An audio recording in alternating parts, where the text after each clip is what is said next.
আমি নদী আৰু নাৰী জাগ্ৰত শক্তি অসমৰ তৰফৰ পৰা আমি ধিক্কাৰ জনাইছোঁ যে আমি এনেকুৱা এখন দেশত বাস কৰি আছোঁ যিখন দেশত এজন মুখ্যমন্ত্ৰীয়ে যাৰ ওচৰত গৃহ বিভাগ আছে, যাৰ ওচৰত আইন আছে, প্ৰশাসন আছে, সকলো থকাৰ পাছত এটা সাংঘাতিক ধৰণৰ মানে পলিটিক্স আৰম্ভ কৰি দিলে যে তেওঁ নিজেই প্ৰতিবাদত নামি গ'ল। এইটো হয়তো ইতিহাসত এইটো পৃথিৱীত চাগে ক'তোৱে হোৱা নাই, মমতা দিদিয়ে ফাৰ্ষ্ট। আৰু এইটো হৈছে এটা সাংঘাতিক নেক্সাছ জড়িত হৈ আছে, এইটো এটা পলিটিক্স গোটেই বস্তুটো জড়িত হৈ আছে। এজন মেইল কালপ্ৰিট, তেওঁতো ৰঙা ফুট লৈ থাকে, য'ত নেকি হাজাৰ হাজাৰ দুৰ্গা দেৱীৰ মূৰ্তি বনায়, ত'ত আজি নাৰী সুৰক্ষিত নহয়। তেনেহ'লে ক'ত সুৰক্ষিত?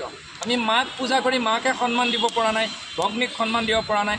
আৰু সেই কালপিতটো চৰকাৰৰ লগত ভাল আছিল বুলি আমি খবৰ পাইছোঁ, প্ৰশাসনৰ লগত ভাল আছিল বুলি খবৰ পাইছোঁ।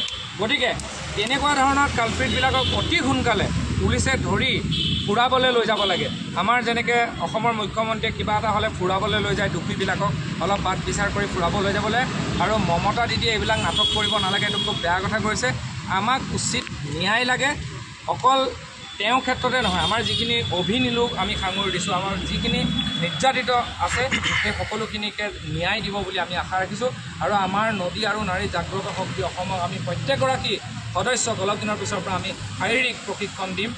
এই প্ৰশিক্ষণৰ জৰিয়তে নিজৰ ছেল্ফ ডিফেন্স কৰিবৰ কাৰণে আমি চেষ্টা চলাম।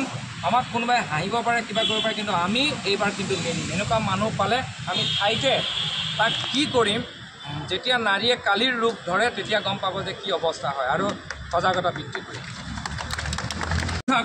নাথাকো জয় আই অসম, জয় আই অসম, জয় আই অসম, জয় আই অসম। মমতা দিদিক ৰাজ্যৰ দেশৰ পৰা খেদি পঠিয়াওক। খেদি পঠিয়াওক।